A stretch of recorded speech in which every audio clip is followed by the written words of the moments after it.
Daddy Donald has been caught in the rumor windmill, too. There's been much speculation about the nature of his relationship with frequent travel companion, a Q-caliber loon named Laura Loomer, who wants to make it abundantly very, very clear that she is not a concubine to Donald Trump. Thank you, President Trump.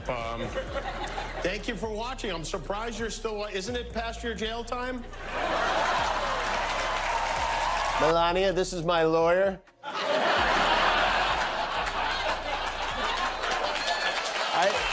I mean, I'd say at this point you would think that Trump and company would be on their very best behavior, cruising into... That is not what's happening at all. The Big Orange Circus came to Madison Square Garden last night. The clueless Klux Klan showed up in force for what I think may have been the nuttiest Trump event of all time. Let's start with the obvious. Late-night comedy and politics have always had a bit of a flirtation. Think back to the days when Johnny Carson made gentle jabs at politicians, or even David Letterman poking fun at George W. Bush. But we've never seen anything like this before. A sitting president who not only watches the jokes, but responds to them often in real time, all with the subtlety of a wrecking ball in a glass factory. Trump's feud with Jimmy Kimmel in particular has become the stuff of legend, and honestly, it's like watching an episode of Real Housewives, but with worse spray tans and fewer wine glasses being thrown. Melania Trump made a rare appearance in compliance with Section 3, subsection 2.7 of her prenuptial agreement, and look at the way these two lovebirds interact with each other. Their chemistry, it's positively smoldering. Now, if you're wondering how all this began, let's rewind a bit. Jimmy Kimmel, as you know, is the host of Jimmy Kimmel Live, the guy who's made a career out of poking fun at pretty much everyone and everything. From celebrities to politicians, no one is safe. But when Trump took office, Kimmel seemed to find his muse, if you can call it that. Trump became the punchline that kept on giving, and Kimmel, like a comedic sniper, aimed with precision. Faster than the price of Truth Social stock. So if it helps, I'm happy to send you one of the many products commemorating what I said to you that night at the Academy Awards, so you never forget it again, like this t-shirt or this coffee mug or this coffee mug or this coffee mug. There are a lot of coffee mugs. Maybe you'd like a hat or a wine goblet. If you ever see Melania again, you can give that to her. Or perhaps you would like a bandana to put around your neck. At first, it was just the occasional joke, something about Trump's tweets or his love of fast food. But as Trump's presidency went on, the jokes got sharper, the monologues longer, and the laughs louder. And Trump, well, Trump isn't exactly known for his ability to take a joke. Instead of brushing it off like, say, Barack Obama did with his infamous birther roast, Trump took it personally. He fired back, often on Twitter, calling Kimmel names and accusing him of being unfunny, irrelevant, and his favorite insult, low-rated. The irony, of course, is that every time Trump mentioned Kimmel, it boosted the comedian's ratings. Talk about shooting yourself in the foot. Likes to say, they ain't like us, right? She ain't like me. I ain't like her. Okay? I don't suck to get to the top. That's what Kamala Harris does. I guess those are the traditional conservative family values. But let's get to the juicy part, the latest chapter in this ongoing saga. Kimmel, never one to hold back, recently roasted not just Trump, but also Melania Trump and right-wing provocateur Laura Loomer. And boy, did it strike a nerve. Trump reportedly went on a rant so epic it could have been a one-person Broadway show. Sources say he was pacing, yelling, and calling anyone who would listen to vent about Kimmel's disrespect and fake news comedy. Honestly, folks, if Trump put half as much energy into policy as he does into feuding with late-night hosts, who knows what he could have accomplished. Melania, this is my lawyer. I mean, and that's the choice of song. All I do is win, win, win. She represented him in court. He lost. He had to pay $83 million. Now, let's talk about Melania. Ah, Melania. She's like the enigma wrapped in a mystery, draped in a designer trench coat. Kimmel recently joked about her stance on abortion, her ambiguous role as First Lady, and a few other tidbits that we'll get into in a bit. Melania, of course, has been a bit of a polarizing figure. On one hand, she's got her Be Best campaign, which was supposed to be about anti-bullying. Oh, the irony. On the other hand, she's stood by Trump through some truly insane scandals, and honestly, that's a level of loyalty most of us can't comprehend. Melania Trump made a rare appearance in compliance with Section 3, subsection 2.7 of her prenuptial agreement, and look at the way these two lovebirds interact with each other. Their chemistry, it's positively smoldering. Please welcome our next Commander-in-Chief, my husband, President Donald J. Trump. Kimmel's jokes about Melania reportedly didn't sit well with Trump, who still seems to view his wife as untouchable, at least when it comes to public criticism. According to insiders, Trump's rants about Kimmel's latest jokes included everything from calling him a loser to accusing him of trying to destroy Melania's reputation. Because, you know, jokes on a late-night show are clearly more damaging than, say, audio recordings of your husband bragging about grabbing women.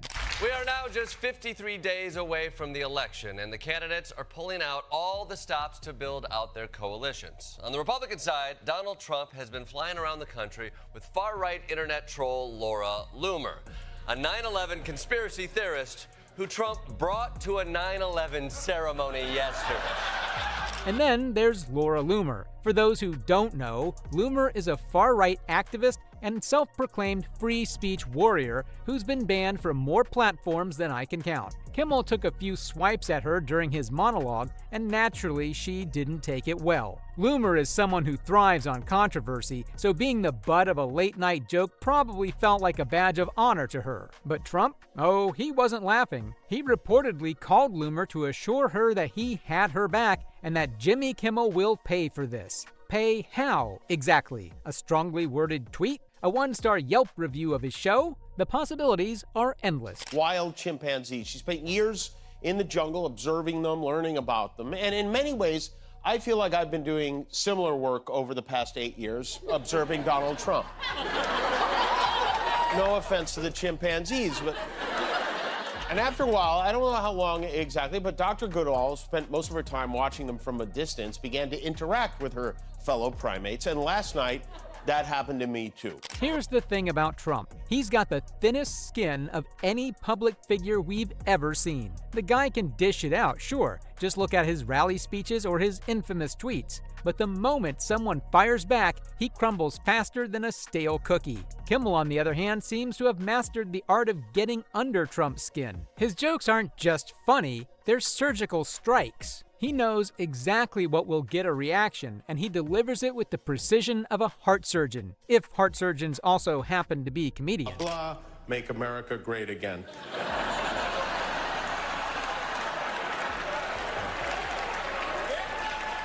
Okay, now, see if you can guess which former president just posted that on Tuesday.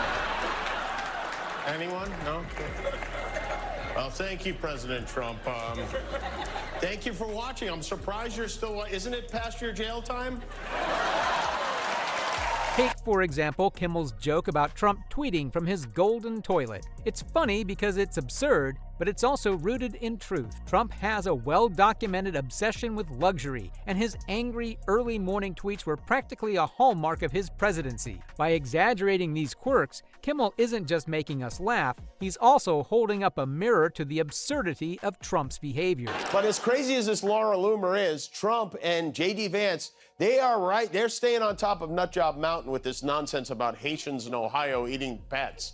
They've now repeated this lie so much, a lot of their supporters think it's true. And that's what makes Kimmel's comedy so effective. He's not just throwing out random insults, he's crafting jokes that make you think. Sure, you laugh at the idea of Trump sitting on a golden toilet, furiously typing out tweets. But then you stop and realize, wait, that's actually not that far off from reality. It's comedy with a purpose, and it's clearly driving Trump up the wall. Of course, this feud wouldn't be nearly as entertaining if it weren't for social media. In the old days, a president might have seen a joke on TV, grumbled about it in private, and moved on. But not Trump. No, Trump takes to Twitter, or whatever platform he's using these days, to air his grievances for the whole world to see. It's like watching a live-stream therapy session, but instead of a trained therapist, it's just Trump yelling into the void. Andreas Fault, our former president Donald Trump, is cracking under pressure. His tectonic plates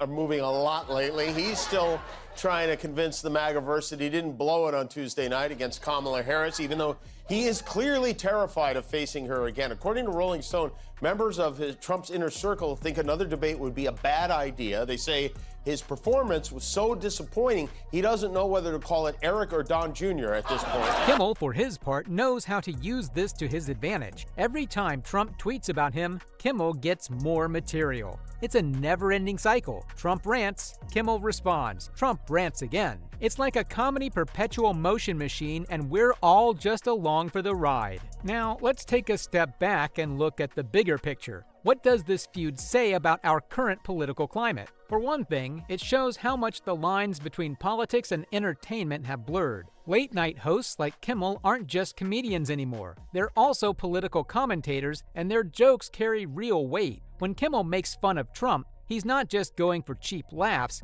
he's also making a statement about power, corruption, and the absurdity of it all. But it also raises some questions. Should a president really be spending this much time feuding with a late-night host? Shouldn't he be, running the country? And what does it say about us as a society that this spectacle so entertains us? Are we laughing to keep from crying? Or are we genuinely enjoying the chaos? Donald Trump was actually here in L.A. over the weekend. He had some charity. Not charity. What am I thinking? He had some fundraising events. He had a press conference from his golf club in Palos Verdes where the scam burglar doubled down on one of his favorite new lines of attack. And then you have Kamala's claim that she worked at McDonald's. She never worked at McDonald's. It's a lie. In the end, the Trump-Kimmel feud will likely go down as one of the strangest chapters in American political history. It's a reminder of just how weird things have gotten and how much our expectations for political leaders have changed. Once upon a time, presidents were expected to rise above the fray to take the high road. But Trump, he's not just in the fray, he's rolling around in the mud, throwing punches and yelling about ratings. He says it's too late for another debate now, which is ridiculous, but also interesting because for a guy who is so obviously afraid of Kamala Harris, he can't stop yammering about how much smarter Joe Biden is. And Kimmel? He's just doing what he does best, making us laugh, making us think, and maybe, just maybe, making us a little more aware of the absurdity of it all. So folks, as this saga continues, and you know it will, let's all grab some popcorn and enjoy the show. Because in the world of Trump versus Kimmel, the jokes are endless, the drama is over the top, and the laughs, oh, they're priceless. Remember to leave a like and subscribe to our channel if you found this content valuable. See you in the next video.